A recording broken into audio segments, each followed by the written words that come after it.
이렇게 객체 탐지 요요 지문이 어려웠다고 해서 풀어봤습니다. 그런데 이 지문은 이해하려고 하지 마시고 뇌를 빼놔야지 잘 이해가 되는 지문이라고 저는 생각이 드는데요. 해서 한번 제가 푼 방법대로 한번 풀어보도록 하겠습니다. 생활 소음이 좀 있는 거 양해 부탁드리고요. 바로 들어가도록 하겠습니다. 번호부터 붙일게요. 네, 보면 2, 3, 다음에 4, 그 다음에 누가 좀 통화를 하고 있어가지고 생활 소음이 너무 웃겨요. 5, 6. 풀어보려고 스터디 카페에 왔거든요. 네, 스터디 카페 안에는 찍을 곳이 없어서 나왔습니다. 같이 한번 볼게요. 완전 문과인 저와 함께 욜로 지문 같이 보시죠. 객체 탐지란 객체가 뭔지 여러분 아세요? 객체라는 것은요, 주체의 반대말이에요. 주관식, 객관식 할 때 그 객이라고 했을 때 객체 탐지란 사람, 동물, 사물 등 얘들아 이런 것들은 괄호예요. 왜냐면 앞에 이 뒤에 있는 이미지를 수식하기 위한 거거든요. 그래서 이미지에 있는 여러 대상의 위치를 찾아서 그 대상의 크기에 맞는 경계상자를 표시하고 미리 학습된 객체 데이터를 바탕으로 경계 안의 대상이 어떤 대상인지 판별하는 작업이다. 이렇게 보니까 되게 어려워 보이지? 이게 뭐냐면 제가 판단할 때는 틀릴 수도 있어요. 저는 문과니까. 여러분 스노우나 소다 같은 그런 어플 쓰시잖아요. 얼굴 이렇게 약간 외계인처럼 되는 거. 그 얼굴일 때 얼굴이라고 믿게 되는 그런 어플 있잖아요. 거기서 보면 사람을 인식해. 가끔 있잖아. 난 가끔 내 초코우유를 스노우에 사람으로 인식해서 깜짝깜짝 놀랄 때가 있었어요. 그래서 이런 게 객체탐지다라고 저는 생각했습니다. 보니까 네모 안에 고양이, 개, 고양이 이렇게 되는 걸 보니까 객체탐지 그런 게 아닌가. 이거 사람이구나. 사람을 인식하고 인물 사진 인식하고 하는 게 객체탐지 예시다라고 보실 수가 있을 것 같습니다. 했는데 이 문단에서 딥러닝 기반의 뭐 이건 별로 중요한 것 같지는 않아요. 왜냐면 뒤에서는 이제 딥러닝 기반 아닌 거가 없거든요. 탐지 모델은 2단계 방식과 단일 단계 방식으로 나눌 수가 있대요. 끊어. 2단계 방식은 먼저 이미지 탐지할 객체가 있을 확률이 높은 것을 추정한 후 그 영역의 대상을 집중적으로 탐지하여 어떤 객체인지 판별하는 방식이다. 자, 근데 별로 안 중요해. 이유가 뭐냐면 여기 한 번 나오고 안 나왔거든. 앞으로 2단계 방식 나오면 이쪽으로 찾으러 오시면 됩니다. 각 과정이 별도의 인공신경망을 통해서 순차적으로 이루어지기 때문에 객체를 판별하는 정확도는 높지만 처리하는 데이터가 많고.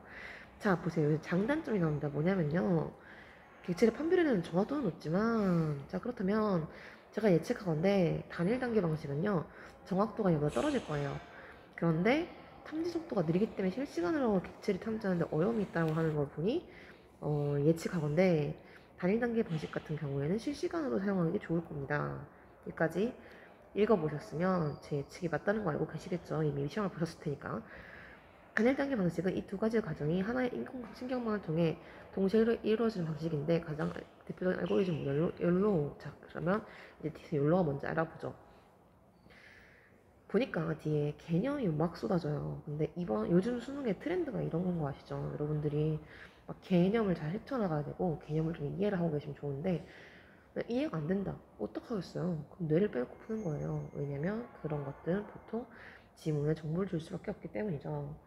보시면 욜로는 이미지가 입력되면 먼저 이미지를 S 곱하기 S개의 영역으로 나누고, 자, 나눕니다. 하나의 영역을 기준으로 n개를 표시한다. 자, 상자 n개를 표시하는데, 그리고 모든 영역마다 동일하게 n개의 경계선들을 표시하면서 각각의 경계선자의 특정 객체가 존재할 확률도 예측한다. 네, 뭔 말인지 모르겠으면 좀 넘어가세요. 이때 경계선자의 개수가 많을수록 탐지속도 느려지기 때문에 아까 그랬잖아요, 그치? 뭐가 처리할 정보가 많으면 이때 느려져요. 그렇기 때문에 설정할 수 있는 경계선자의 개수가 자연적인데 일반적으로 n은 5 이하로 설정한다 라고 얘기합니다. 각 경계상자의 데이터는 x, y는 좌표겠죠. wh는 와이드 하이 뭐 이런 거겠지. 아닌가? 와이드가 아닌 것 같은데. 아무튼 그리고 확률 c와 c로 표시되는데요. 얘는 중심점의 좌표이며, 그리고 여기는 폭과 높이이다. 와이드가 아닌 것 같은데. 네, 영어는 취약해서. t는 세상 경계 상자의 어떤 객체 존재 확률 값이고, c는 그 객체가 특정 객체의 확률 값이다. 그렇구나 하고 넘어가세요. 뭐 이걸 뭐가 가지고 이거 어떻게 하려고 생각하지 마. 근데 대체로 생각해 보시면 BXY, AWH는 폭과 높이 뭐 중심적 좌표이기 때문에 뭐 크기와 관련이 될 수 있다는 것은 알고 계시겠죠? 그래서 BXY는 항상 기준에 하나의 영역 안에 속해 있지만 경계상자의 크기는 영역의 크기와 상관없이, 자, 경계상자의 크기는 영역의 크기와 상관없이 다양하게 표시된다. 이거 체크하는 이유 아실 겁니다. C는 미리 학습된 M가지 종류의 객체 데이터와 비교하여 각 객체의 확률 표시한 값으로 미리 학습된 객체 가지수에 따라 판별할 수 있는, 자, M가지 종류의 객체 데이터. 자, 이미 푸셨을 테니까 우리 뒤에 있는 애랑 좀 연결을 시켜볼까요? 뒤에 있는 그 문제 있잖아요. 그치?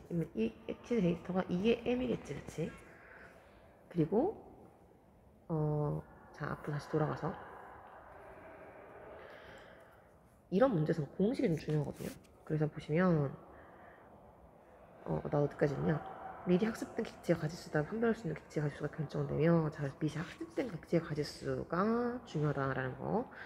그리고 그에 따라 C의 개수도 결정이 되는데요. 하나의 이미지가 입력되면 이런 방식으로 계산을 확인하고 총 이런 데이터를 출력하게 된다고 합니다. 자, 그렇죠.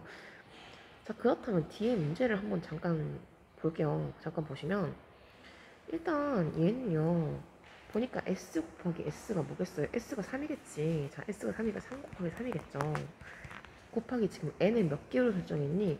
2개로 설정했잖아. 5 플러스 몇이라고요? 5요. 아이고, 이 태블릿 끝에라서 아니라 안 써져. 이렇게 되면 몇 개니? 이게 180이 된단 말이에요. 그래서 이거 하나 지울 수 있거든요. 맞습니까? 자, 그렇고요.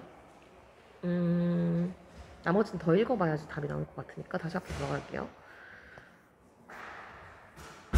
이후 경계상자의 객체가 존재할 확률값과 그것이 특정한 객체의 확률값을 곱하여 해당 경계상자의 특정한 객체가 존재할 확률인 신뢰도 점수를 구한다.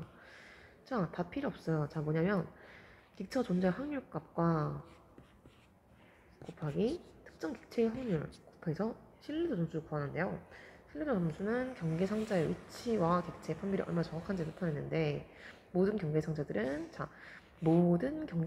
미리 학습된 가지수만큼의 신뢰도 점수를 가지고, 자, 그렇다면 여기서 지울 수 있는 선택지가 뭐냐면요, 1차지 않는 것이었잖아요.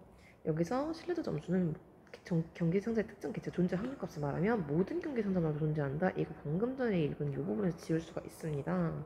지워버릴 수가 있어요. 맞죠? 있는 거잖아, 그치? 자, 그렇고요. 뭐, 나 온 김에 한번 풀어볼까요? 객체 탐지는 이미지 있는 대상의 위치를 찾고 그 대상이 어떤 객체인지 판별하는 작업이다. 1문단에 있었잖아, 그치? X. 2단계 방식은 객체를 탐지하는 속도가 느려서 실시간 탐지를 사용하기 어렵다. 라고 아까 말했잖아, 2문단에서. 맞지? 그쵸? 그리고요, 경계상자 표시되는 과정에서 하나의 대상이 여러 개의 경계상자가 그려질 수 있다. 사실 그렇거든요. 근데 이거 지금 읽었나? 아, 이거는 아직 안 읽었네요. 그럼 다시 올라가서 지울 것을 찾아보도록 할게요. 이 중 가장 큰 값을 가지는 객체가 해당 경계상자에서 탐지된 객체 된다. 그러니까 가장 큰 값을 가지면 된다라고 얘기했죠. 그치? 그래서 사실 여기서도 마찬가지입니다. 그래서 가나다라 중에서 가장 큰 값을 가지는 게 얘기 때문에 얘는 고양이에요. 얘도 지울 수 있겠네요. 아, 문제를 같이 풀어야 되는데, 그치? 지금 제가 미리미리 좀 지워가 나가는 거를 보면, 네, 여러분들이 상대적 박탈감을 느낄 것 같은데, 여러분 죄송합니다. 그런데 서로 다른 경계상자에서 같은 종류의 객체가 탐지될 수 있다. 이때 각 경계상자가 하나의 대상에 중복되어 표시된 것인지 서로 다른 대상에 표시된 것인지를 판단하여 이미지 속의 각 대상별로 가장 정확한 경계상자 하나만 표시하는 과정을 거치는데, 이것을 비최대값 억제라고 한다. 이것은요, 이해가 안 돼? 이렇게 이해가 안 되는 과정을 이렇게 그림으로 그려줘요. 그치? 그렇다니까 사실 이런 문제 같은 경우는요, 문제를 한번 쓱 읽어보시는 것도 방법입니다. 근데 저는 사실 그렇게 풀지는 않았고, 저는 그냥 쭉 읽고 나서 풀었는데요. 전 여기다가 체크했어요. 이때는 각 경계상자가 하나에 중복되어 표시된 것인지 서로 다른 대상에 표시된 것인지 판단해서 경계상자 하나만 표시하는 과정을 거치는데, 이거를 비치대값 억제라고 한다. 이 부분에다가 전 체크를 했고요. 근데 이 NMS는 두 경계상자의 교집합을 합집합으로 나눈 값은 IOU. 자, 저는 이렇게 표시했습니다. 합집합을 또 교집합을 나눴어요. 이 값이 IOU인데, IOU 맞나요? I.U인가? 아, 미치겠네. 네, 영어는 너무 힘들어요. 이게 1에 가까워질수록 이게 1에 가까워질수록 두 개가 일치한다라고 본다는 거죠. 그래서 인계값보다 크면 두 개가 동일한 대상에 표시된 걸 판단하고 신뢰도가 낮은 상자를 삭제한다. 인계값보다 작으면 서로 다른 대상에 표시된 걸 판단하고 모두 둔다. 이것을 반복한다라는 건데요. 이러한 방법으로 한 가지 종류의 객체에 대해 그려진 모든 경계상자들 중 가장 높은 신뢰도 점수를 가진 경계상자를 기준으로 다른 것들을 삭제 나간다는 겁니다. 그래서 이후에 안 지워진 애들 중에서도 신뢰도 점수를 기준으로 동일한 과정을 반복해서 결국에는 하나씩만 남기게 된다는 거죠. 이런 원리로 인해서 여기서는 매우 빨라서 자율주행 동선처럼 CCTV 같은 거에 쓸 수 있고, 대신에 정확히는 탐지할 수가 없다라는 얘기를 합니다. 자, 그러면 한번 보도록 합시다. 기억인 이유부터 일단 볼까요? 자, 일단은 객체를 탐지할 때 처리하는 데이터가 많으면 정확하다고 했잖아. 이건 2단계예요. X. 탐지할 때 연극별로 탐지할 수 있는 객체의 수가 제한적이기 때문에, 자, 이거는 일단 다 정답이니까 넘어가고 제가 위에서 아닌 이유를 먼저 찾을게요. 객체를 탐지할 때 미리 합숙된 객체 데이터에 따라 객체를 판별하기 때문에는 둘 다 그렇습니다. 그렇죠. 이건 딥러닝에 따른 방법의 특징이잖아요. 객체에 대한 신뢰도 점수가 인계값보다 낮아져서 경계상자가 제거되기 때문에 이건 무슨 개소리야. 인계값보다 작으면 제거 안 된다니까요. 인계값보다 커야지 제거가 되죠. 대상의 크기에 따라 해당 경계상자의 존재 확률값이 달라지기 때문에 이건 뭔 개소리예요. 4번이 답이죠. 뭐냐면 영역별로 탐지할 수 있는 객체 수가 제한적이기 때문에 이미 얘기는 무슨 얘기냐면요. 5번과 4번이 반대말이에요.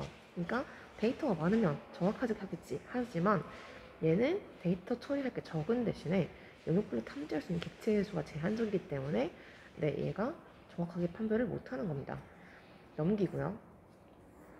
일단 다시 돌아가서 보면 경계상자 표시되는 과정에서 하나의 대상에 여러 개의 경계상자가 그려질 수 있고 그것을 지워나간다고 했잖아요. 그치?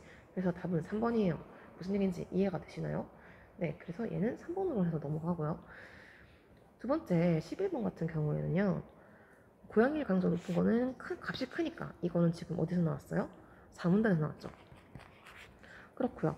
경계상자 1이 경계상자 2보다 정확하게 객체를 탐지한 것 같으니까 보세요. 얘가 더 정확하지 않아요? 그치? 그래서 얘는 답이 2번인데 전체 영역에 표시되는 경계상자는 모두 18개다. 왜? 보시면 S가 3이거든요. 3이고요. 그리고 경계상자가 2개잖아요. 그러니까 뭐예요? S 곱하기 S 곱하기 2개 하면 18개 맞겠죠? 입력된 이미지 탐지할 수 있는 객체의 개수는 모두 5가지다. 맞죠? M이 5개니까. 그쵸? 그리고 아까도 말했듯이 180이 나오는 이유는 이 공식에다 집어넣기 때문이에요. 이 공식 어디서 나왔어요? 앞에 보시면 여기서 나온 이 공식입니다. 이해되시죠? 돌아가서 12번 보시면요. 12번 A를 바탕으로 이해한 내용을 적절한 것을 하면 이거 지금 과정이거든요. 근데 뒤로 가서 볼게. 그래서 A의 대상이 되는 것은 경계상 신뢰도 점수 이미지 상승 없이 항상 일정하면 신뢰도 점수겠어요? 아니겠죠. 그렇고요. 0에 가까울수록 경계상자가 중복되는 부분이 많겠습니까? 아니요. 1에 가까울수록 중복되는 부분이 많다고 했잖아요. X, 그쵸? C에서 경계상자 삭제되지 않는다면 두 경계상자가 동일한 대상에 표시된 게 아니니까 삭제가 안 되는 거겠죠. 다른 거니까. 이거는 우리 앞에서 경계상자 부분을 봤잖아, 그치? 뒤에서 과정은 특정 대상에 중복되어 표시된 여러 개의 경계상 하나만 남을 때까지 계속 반복된다고 했잖아요. 그치? 우리 이 부분 다 어디서 보면 되는 거냐면요. 여기서 보면 되는 거예요. 그치? 왜냐면 A를 바탕으로 보기에 이해하려는데 너무 그냥 다 있는 말을 써놨네? 새로운 기준이 되는 경계선자는 이전 객체의 기준이 되었던 경계선자 동일한 대상에 그려져 있으면 안 되지. 그치? 왜? 이미 삭제되고 없어야지.